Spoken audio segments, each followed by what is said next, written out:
Good morning, everyone. Myself, Dr. Shanmugapriya, Assistant Professor, Department of Pharmacology from Sri Narayana Institute of Medical Science, Puducherry. Today, I will be discussing about antiplatelet drugs. It is also known as anti-aggregant.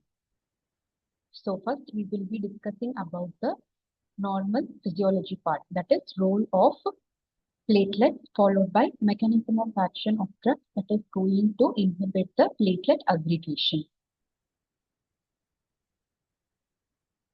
So the role of platelets. First thing is adhesion. Second step is activation, and third step is aggregation. Adhesion. Adhesion is nothing but the platelets are coming to the site of vessel wall injury. So I'll be explaining with this diagram. Here you can see this vessel wall that is getting injured. When there is the injury in the vessel wall, this collagen is exposed and this von Willebrand factor will come to the site. So you can see this von Willebrand factor is its rod shape and it is having a two end. One end is attached to the collagen part that is present in the subendothelium of the blood vessel, and the other end is attached to the glycoprotein 1B receptor and present in the platelet. Okay, so this is called as adhesion. Adhesion is the first step of platelet aggregation. So followed by activation. So what is happening when there is a vessel wall injury, this von Willebrand factor will be exposed, that is going to bind this collagen in the blood vessel, and it is going to attach with the glycoprotein present in the platelet. So platelets are moving towards the blood vessel. So activation takes place. What will happen next is collagen, thrombin, ADP, and thromboxane A2 is getting released, and it is going to activate the platelet. It is going to bind with the respective receptors. So what are all the four things that is present? Collagen, thrombin, ADP, and thromboxane A2. So what does activation mean? When these four receptors are getting activated with the respective released content, it is going to form the activated platelet. It is nothing but the shape of the platelet will change and the glycoprotein 2B3A is being exposed. So whenever this platelet activation takes place, then only this receptor glycoprotein 2B3A will be exposed. So this is having a strong binding for fibrinogen. So here activated platelet, you can see this aggregation. It is nothing but it is going to get aggregated. Okay. So what is happening when the activated platelet changes its shape and glycoprotein 2B3 is being exposed, and you can see this fibrinogen, it will go and bind with the GP2B3A. So initially platelets will come to the site of vessel wall injury. It will get, that is adhesion. So second step is activation. Because of the things that are released, it is going to bind with the receptor and it will get activated, followed by platelet aggregation. More of a platelet will come into the injured site and it will get activated. Aggregation happens and this fibrinogen will come and form this platelet plug into a permanent clot. So this is the normal physiological part. So major mechanism of action of platelet aggregation, major component of arterial thrombosis is, so the first point is undamaged blood vessels. So why there is a no platelet aggregation inside our flowing blood vessels? Because prostaglandin I2 is synthesized and released into the plasma.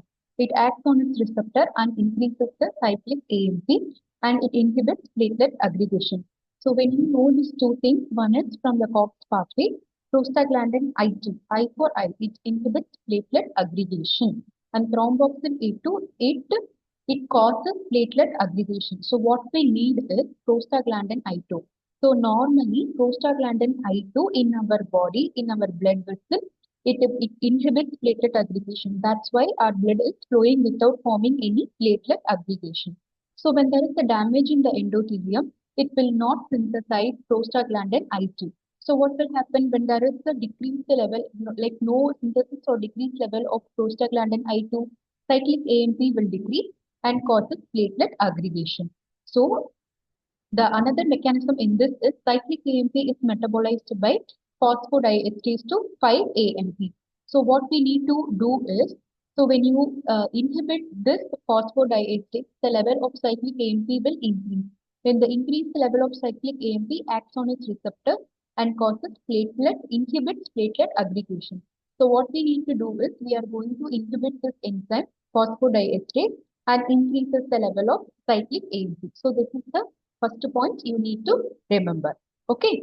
So in undamaged blood because of prostaglandin I2, there is the inhibition of platelet aggregation. So when there is endothelial damage, there is PGI2 is not synthesized and the cyclic AMP levels are decreased. That cyclic AMP is metabolized by phosphodiesterase. When you inhibit this phosphodiesterase, the level of cyclic AMP will increase. That will cause the inhibition of platelet aggregation. So the second one is vascular injury. The collagen activates receptors on the platelet and release of ADP and serotonin with calcium happens. So ADP activates receptors of other platelets. So the other name for ADP receptor is T2 white bulb receptor. So it induces shape change and aggregation. So what is that means? Activation. We have seen three things: adhesion, activation, and aggregation. So in activation, what is happening? It induces shape change and aggregation happen. So here, when the platelet coming to the site, it is called as adhesiveness or adhesion. So drugs which inhibit the binding of ADP to its receptors. So what here we are telling is ADP causes platelet aggregation. So we are going to inhibit this binding of ADP to its receptor. So ADP, adenosine diphosphate, it is going to bind with its respective receptor, that is ADP receptor, also known as P2 white bulb receptor. Stimulation of platelet by collagen and ATP. So it activates phospholipase A2 arachidonic acid. So what is happening? So it is because of the endothelial injury, collagen is going to activate this phospholipase A2. So this is going to convert this phospholipid to arachidonic acid. Okay. So what is happening? Because of this pathway, the synthesis of thromboxane A2 is released. So this is nothing but platelet aggregation compound. This thromboxane A2 will causes platelet aggregation. So thromboxane A2 receptor and causes platelet aggregation. So we are going to inhibit this thromboxane A2. So by inhibiting this, we can prevent the platelet aggregation. So we have seen first one is ADP and its receptor and thromboxane and its receptor. How thromboxane is produced from the COX pathway? Because this released collagen that is going to stimulate the phospholipase A2 that converts phospholipid to arachidonic acid. Arachidonic acid pathway that is going to give this COX pathway and LOX pathway. End results of COX pathway is thromboxane A2 that is going to cause platelet aggregation. So the fourth one is thromboxane A2 receptor found in platelet, endothelium, and vascular muscle cells causes vasoconstriction, and thromboxane receptor antagonists can be used. So the fifth one is glycoprotein 2B3 or fibrinogen binding receptor on platelet surface. So I have told you this glycoprotein 2B3A is seen only after the activation of platelet. So before that, it is present inside the platelet. So after activation only, you can see this glycoprotein 2B3A, and moreover, it has a strong binding for fibrinogen. Normal permanent clot is formed after this fibrinogen comes. So it remains inactive. On activation causes binding of fibrinogen. So this glycoprotein GP2B3A is in the inactive form, where after activation it causes binding of fibrinogen. It forms the platelet clumps or aggregates. So the drug which inhibits GP2B3A causes thrombus inhibition. So far we have seen three things: ADP, thromboxane A2, GP2B3A. So these three things causes platelet aggregation. So we are going to give these three inhibitors. One is ADP inhibitor, thromboxane A2 inhibitor, and GP2B3A inhibitor. So now this is the classification of antiplatelet drugs. So the first one is thromboxane A2 inhibitor. So we have aspirin, and the second class is ADP receptor antagonist. We have clopidogrel and ciclopidin. So third class is GP2B3A inhibitor. We have abciximab, eptifibatide, and tyrofeban. Phosphodiesterase inhibitor, we have dipyridamole and celestazole. And CP antagonist, we have teriflunomide. So after this, we will be discussing about the each class of drugs and individual drugs also. So the first one is thromboxane A2 inhibitor, that is aspirin. So mechanism of action, it is going to inhibit the release of thromboxane A2. So as we know, aspirin is a COX, irreversible COX inhibitor. Because of inhibition of COX pathway, there won't be any secretion of thromboxane A2. When there is no thromboxane A2, there won't be any platelet aggregation. So action. So aspirin, it is going to inhibit COX-1 to prevent thromboxane A2. So it prevents platelet aggregation and it is given in the low dose. Low dose aspirin, it is having anti-platelet action, that is 75 to 100 milligram per day. Thromboxane A2 synthesis in platelet remains inhibitor, but synthesis from monocyte and eosinophil continues. So the effective dose is 325 mg per day is effective. So here we can see 50 to 7 or 75 to 325 milligram per day of low dose aspirin. It is used as the antiplatelet drug. So why we are not giving this high dose aspirin? So this is your important PG question as well as your Viva question. So aspirin as a low dose, it is used as the antiplatelet. So the low dose ranges between 75 to 325 mg. Because why we are giving in low dose? Because when you give as a high dose, it is going to inhibit prostaglandin I2. What we need is prostaglandin I2 because prostaglandin I2 causes inhibition of platelet aggregation. So when you inhibit prostaglandin I2, what will happen? Platelet aggregation will happen. So that's why we are not giving high dose. So this is a very, very important thing we need to know. We have to give low dose aspirin for platelet inhibition. So this is your COX pathway. So we can see here when you stimulate the cell membrane, the phospholipid is getting converted to arachidonic acid by the enzyme phospholipase A2. So we all know that because of the cell wall injury, this collagen is going to stimulate or activate this phospholipase A2.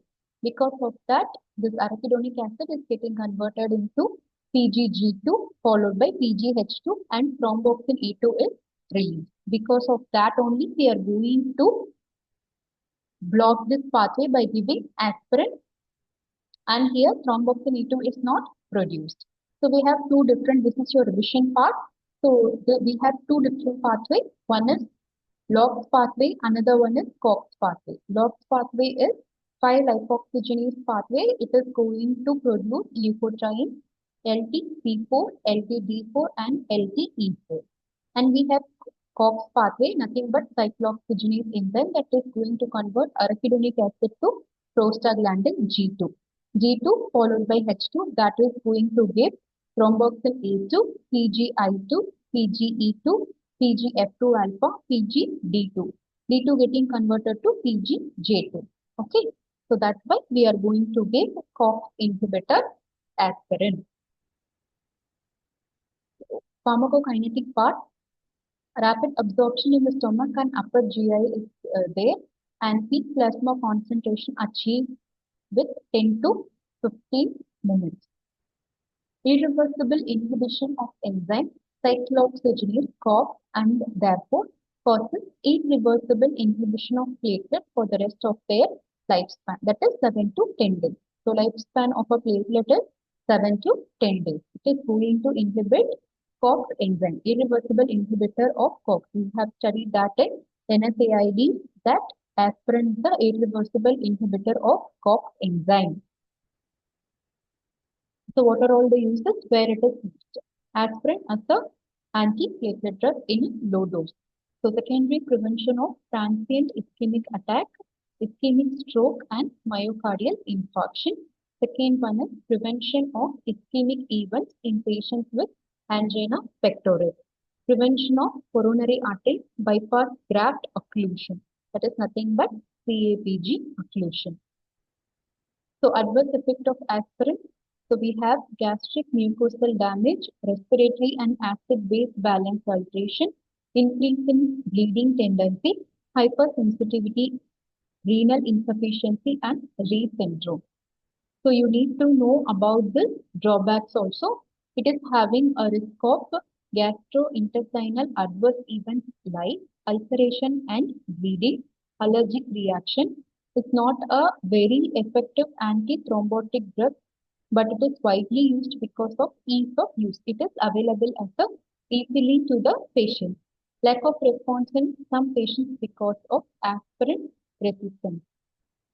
The irreversible platelet inhibition is seen.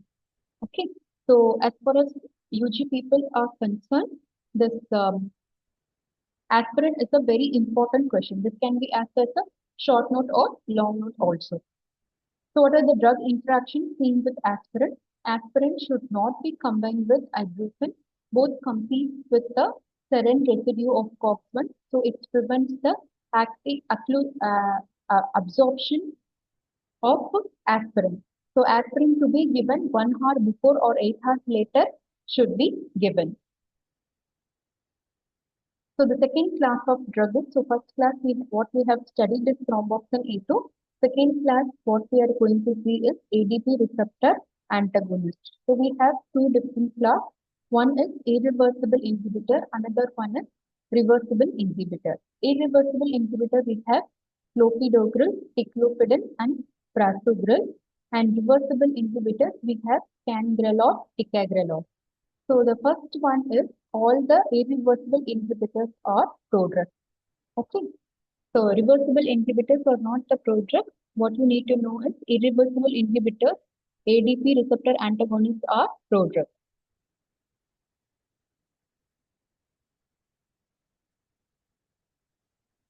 So mechanism of action. So our drug, for example, clopidogrel, it is going to inhibit the binding of ADP to ADP receptor. So you can see here ADP, it is going to inhibit the binding of clopidogrel. Clopidogrel is the drug that is going to inhibit the binding of ADP to its receptor. Ticlopidin and clopidogrel block ADP binding to ADP receptor. So action, after this vascular injury, collagen activates receptor on the platelet, release of ADP and serotonin with calcium happens. So ADP activates this ADP receptor of other platelet and induces the shape change and aggregation. This is nothing but activation and aggregation of platelets. So this is called as adhesiveness, and ADP binding to its receptor will get inhibited.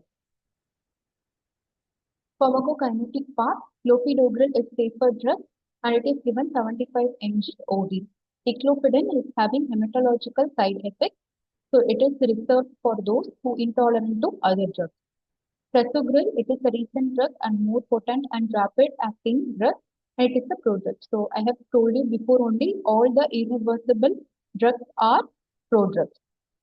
It is administered orally and absorption is approximately 80 to 90%.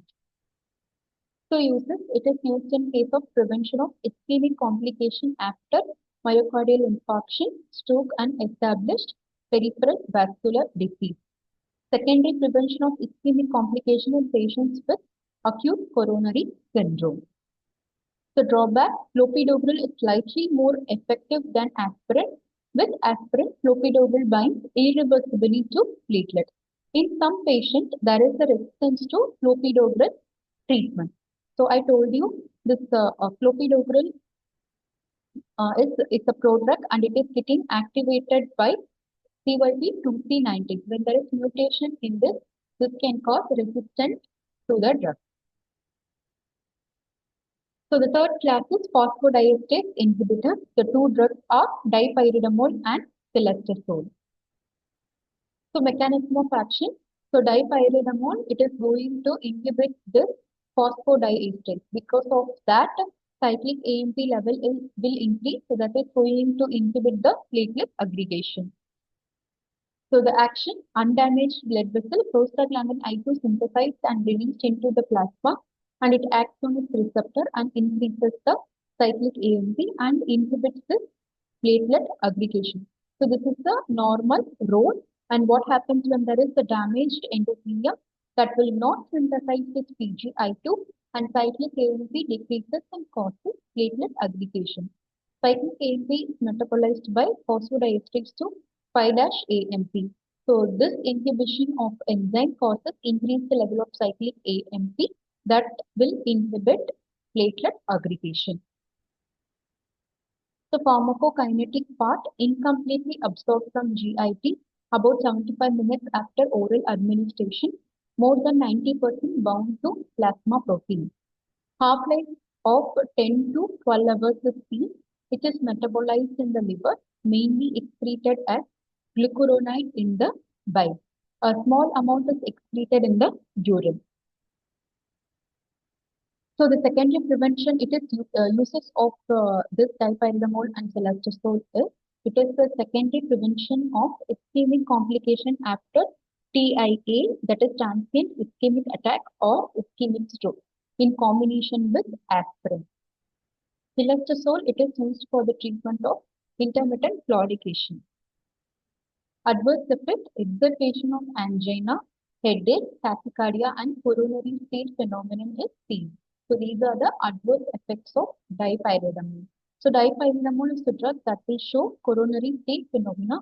It is nothing but it is going to cause dilating resistant vessels in the non-ischemic area. It diverts blood flow from ischemic zone. So what is happening? This non-ischemic area, it will get more of a blood supply, but this ischemic zone will cause lack of blood supply. The blood supply will be decreased in that region. So this is known as coronary stain phenomenon. Drawback is not a very effective antithrombotic drug. Vasodilatory effect and so used cautionally in patients. With severe coronary artery disease, it can cause chest pain.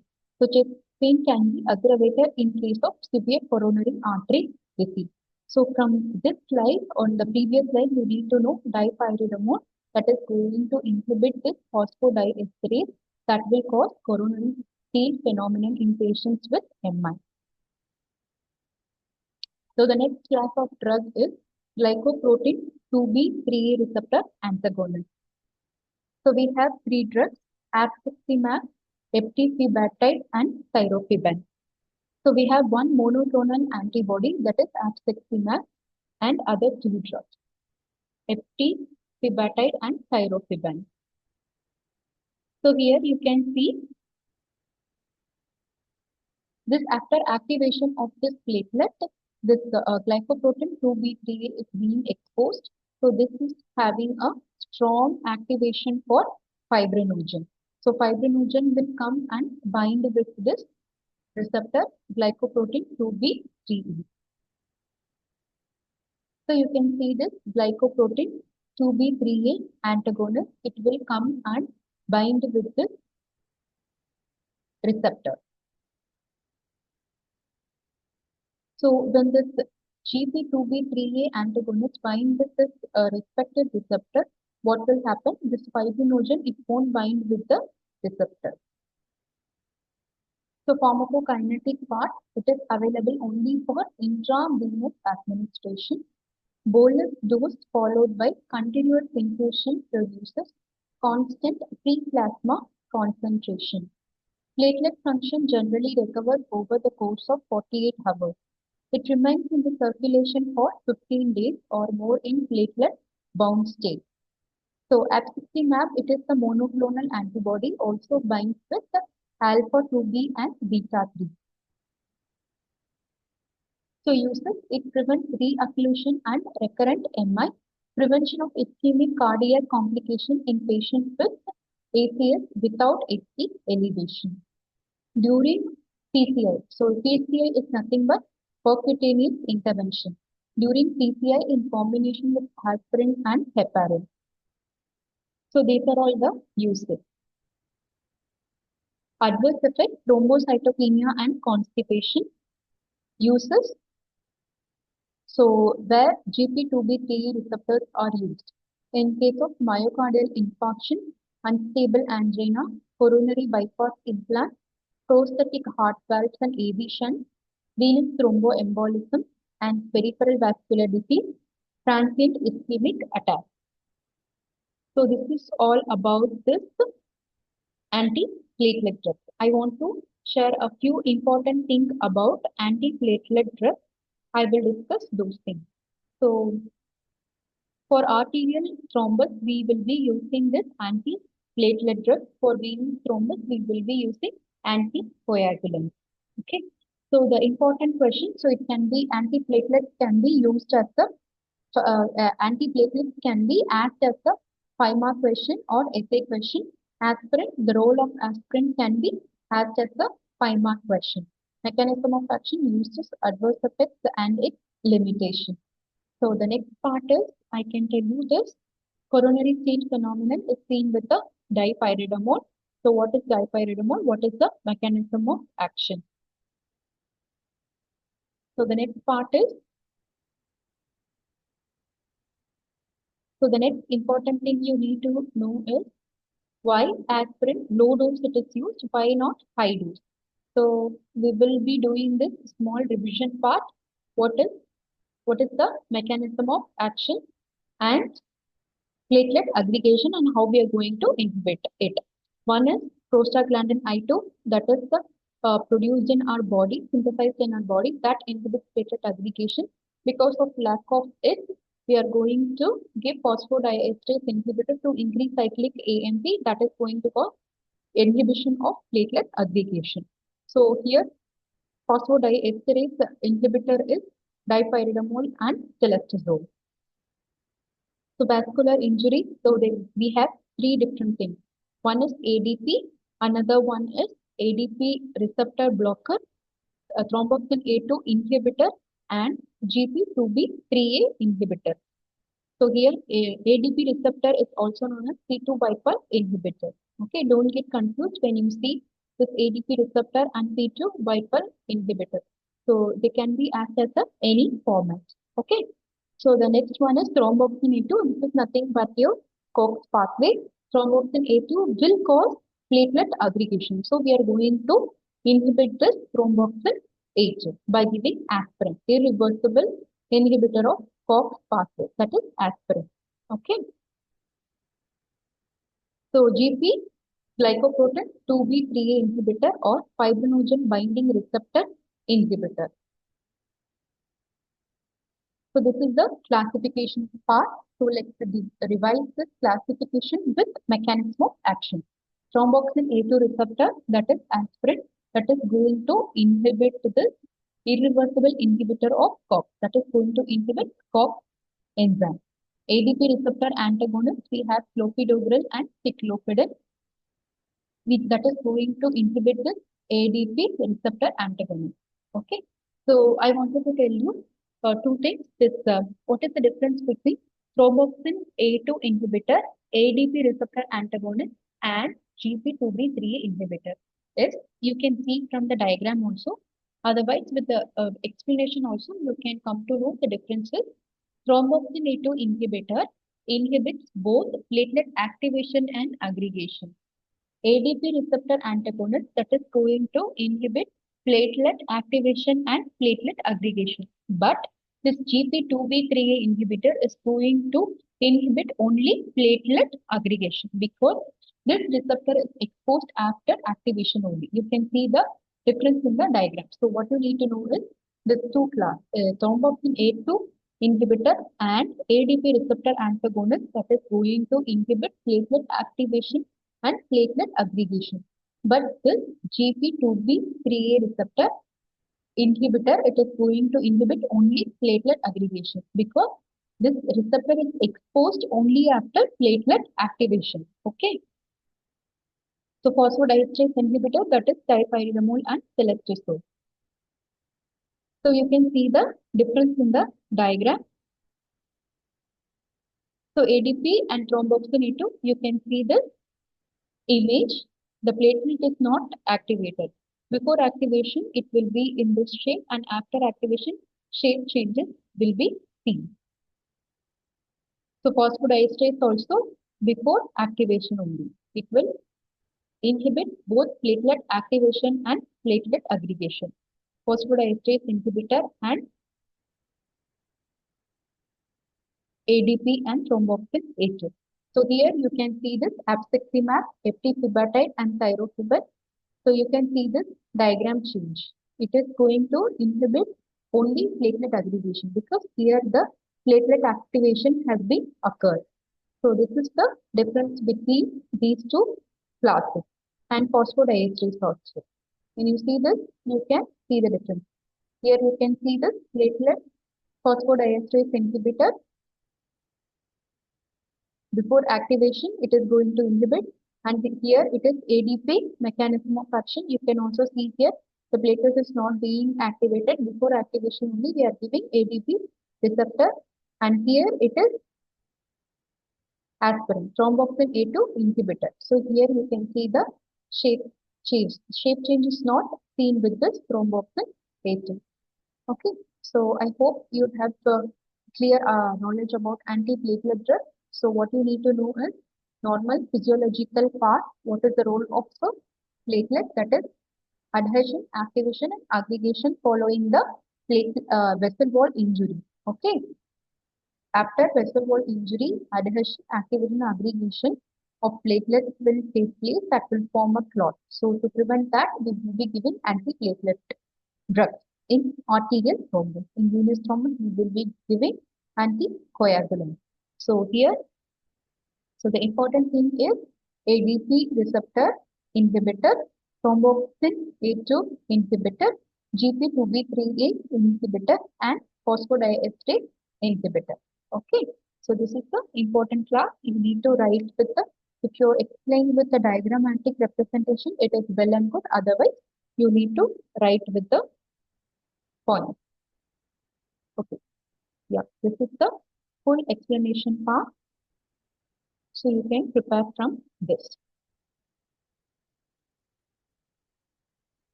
And the aspirin is that can be assessed low dose and high dose differentiation, coronary state phenomenon, and these are the important things from this one. Thank you.